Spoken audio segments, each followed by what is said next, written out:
எம்ஜிஆரை புகழ்கிறார், ஜெயலலிதாவை புகழ்கிறார் என அதிமுகவினர் மோடியை நம்பி வாக்களித்து விட வேண்டாம் என விடுதலை சிறுத்தைகள் கட்சித் தலைவர் தொல் திருமாவளவன் கேட்டுக் கொண்டுள்ளார். அரசியல் பண்ண முடியும் என்கிற நிலைக்கு மோடி அவர்கள் இறங்கி வந்திருக்கிறார் என்பதைத்தான் அவருடைய பல்லடம் உரை நமக்கு உணர்த்துகிறது. எம்ஜிஆரை புகழ்கிறார், ஜெயலலிதாவை புகழ்கிறார் என்று அதிமுகவினர் மோடியின் பக்கம் சாய்வார்கள் என்றுதான் அவர் எதிர்பார்க்கிறார், கணக்கு போடுகிறார்.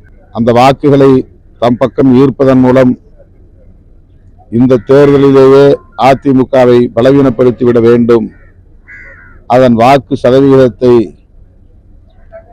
சரிய செய்துவிட வேண்டும் என்று பாஜக கணக்கு போடுகிறது என்பதை இதிலிருந்து உணர முடிகிறது. அதிமுக தொண்டர்கள் எச்சரிக்கையாக இருக்க வேண்டும். திமுகவையும் திமுக கூட்டணி கட்சிகளையும் எதிர்க்கிறோம் என்கிற பெயரில் பாஜகவுக்கு வாக்களிக்கக்கூடிய நிலை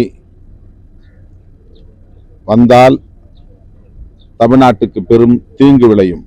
இதை தமிழ்நாட்டு மக்கள், குறிப்பாக அதிமுக தொண்டர்கள் உணர வேண்டும் என்று விடுதலை சிறுத்தைகள் கட்சி சுட்டிக்காட்ட விரும்புகிறது.